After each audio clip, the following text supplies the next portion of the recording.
So for best results, flip your paper over, make the fold across the first line. So do this, the top bit first, flip it back. I know I've got the line already, but this is how I achieved it. And then go down, line up the snowman or the tree with the bottom image and push up. And that, I think, is the way you get the best result for folding your expandable cards.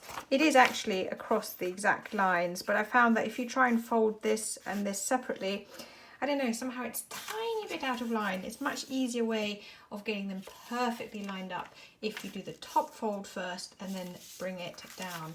So here we've got our expandable Christmas tree. Oh, it's so cute. And here we have the expandable snowman. Now what I like about both these printables is, of course, they're perfect for Christmas, but if you, for example, leave the baubles off the tree or you know, don't write Merry Christmas, both of these make really nice thank you cards for winter crafting as well. So if you're saying thank you for your Christmas gifts in the new year, I think these make really cute cards as well. So yeah, if you want to have a go at these, just follow the link, grab your copies, and yeah, enjoy. And they fit perfectly into your A6 envelope. Anyway, take care. Bye.